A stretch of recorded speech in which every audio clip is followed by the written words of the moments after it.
yourself under my protection. Big man in a suit of armor. Take that off, what are you? Let's put a smile on that face. I'm touching myself tonight. How can a woman possibly fight this? There are two things I want to do. I want an American cheeseburger.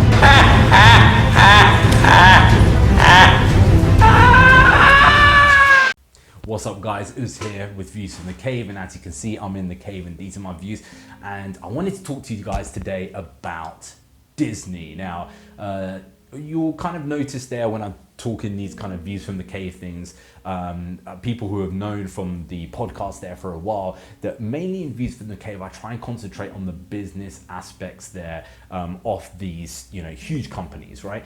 And the reason why I kind of talk about these things is because I just have this thing in my head that I really dislike companies that make money by scamming people or by deceiving people, etc. And kind of like on the face of it, making it look like they're doing you a favor, right? And Disney is one of the biggest culprits of this, right? And a news article there that came out a day or so ago caught my eye about Disney and its employees. Now, Disney is a massive company, right? And you know, it's not a company that is owned by itself, right? It's not a small company like I have or like some of my colleagues have. It is basically a company that is not only owned by Disney there itself, but is also owned by the shareholders. And because of that there, what happens is that you have to end up sharing dividends off your profits, right? That's just basically the way that it is, right? When you have a company that is like that, and you have as many employees and you have as many shareholders, right? You may think that this company has some kind of like basis of protection for its employees, and it has some kind of charter within itself that we must protect our employees. Nothing is further from the truth. A company like this, any large company, be it Walmart, be it Asda, be it Sainsbury's, be it, you know, whatever, these companies are designed for protection of their shareholders. They're designed to make money, right?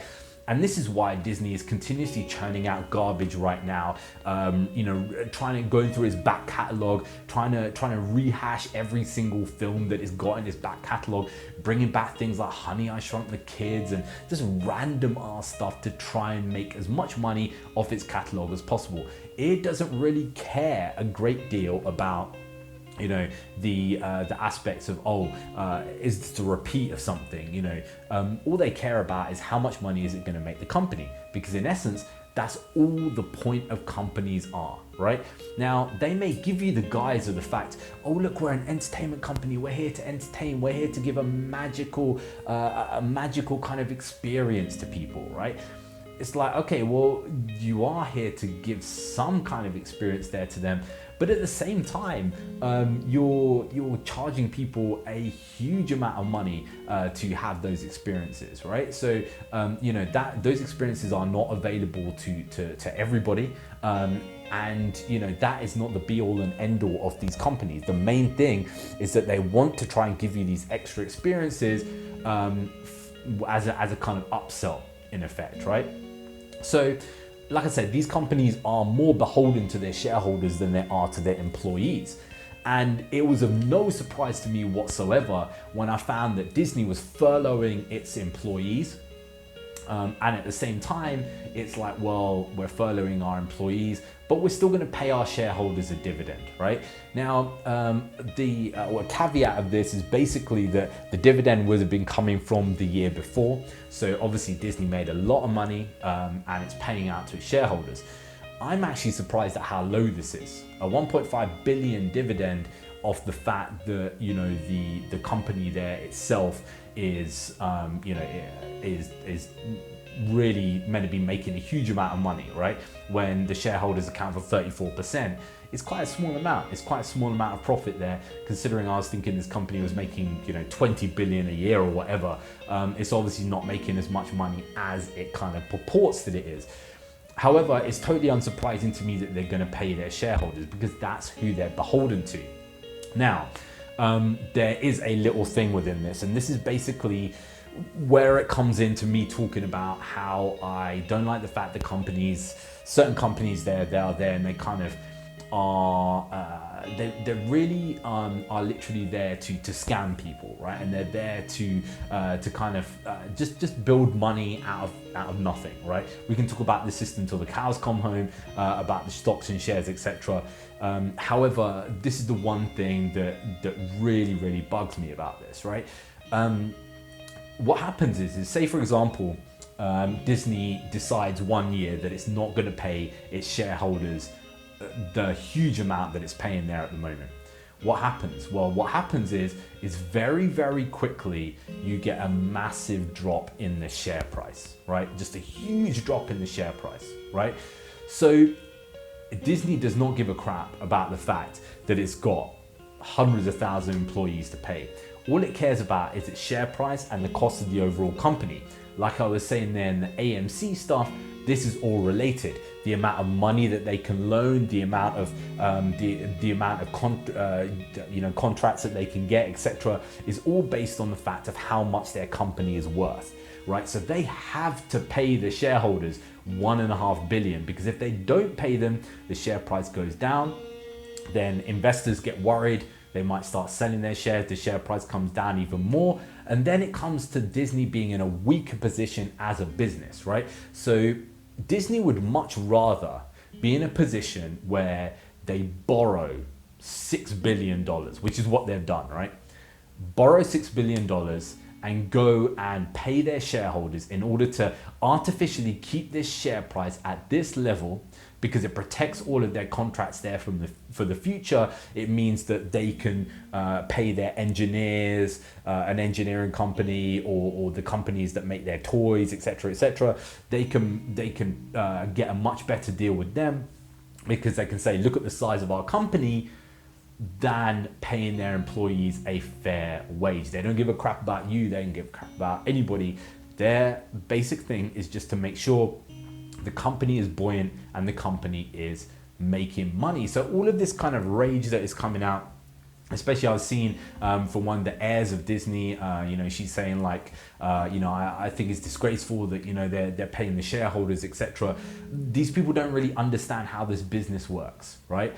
And to me, like I said, this once again is another form of scamming somebody else. And I really have this thing, you'll notice from all of my videos, when I'm going to keep talking about it again and again, it's going to probably end up being my thing, that I talk about companies there that basically are utilizing certain ways to, and this is totally legal, by the way. This is not anything that is illegal. I'm not saying that it's illegal at all. It is just completely normal for these companies to do. And it's the way that business is done, right? What they will do is basically, if, say for example, they've got all their employees, they know there's a ton of people that have no jobs. They'll more than happily work for Disney there later on, right? So they're not worried about not having any employees. Also, the government is saying to them, oh, we're gonna pay like 80%. So they're like, okay, well, you're gonna pay 80%. So this money that we could have used, we're going to give it to our shareholders. That keeps our share price high, artificially high. That means that we can go and get our contracts and all that kind of stuff for next year and make it look like the business is a success. And then when Bob Iger comes in, it's going to be like, look at our share price. It still is buoyant. It's making money, blah, blah, blah. And it's like an artificial way of inflating the company. And this is something that is going to be going on for years and years. Now, you cannot do this indefinitely. Right? This can't be done indefinitely, because after a while the banks start to ask for money.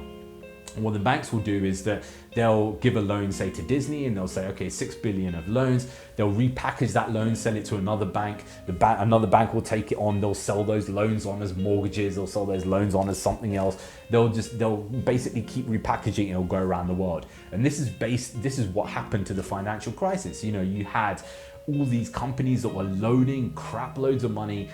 You had businesses that were being loaned money, and people that were being loaned money for housing, and they couldn't afford it. And they repackaged the loans, sold them around the world, and the entire world had this massive crisis. Now, this is the reason why I hate companies like Disney, because they're just doing this all the time at a massive, massive scale. Now, if you're going to do that, okay, but then you also need to be paying a fair tax rate like everybody else is in the entire country. They don't do that either. They don't pay a fair tax rate. They hide their money in offshore accounts, which, like I said, is totally legal for them to do, right? But it's just a way for them to say, look, you know, our company is buoyant, our company is making loads of money. It puts them in a much stronger position there when it comes to negotiation. But all of this, after a while, it just, who ends up in trouble from this? The person who's employed, the person who is who's making a small amount of money and pays their taxes and follows all the rules, etc., to the letter, with no bending, no grey areas, anything like that. Those are the people that end up getting affected, and there are many companies like this. Disney is not the only one. So anyway, guys, let me know what you think about these business practices in the comments there down below. If you're listening there on the audio, you can also email that to us there on dcvsmarvelpod@gmail.com, and also go to dcvsmarvelpodcast.com, where you can check out all of our other stuff there. Until then, guys, we'll see you again next time.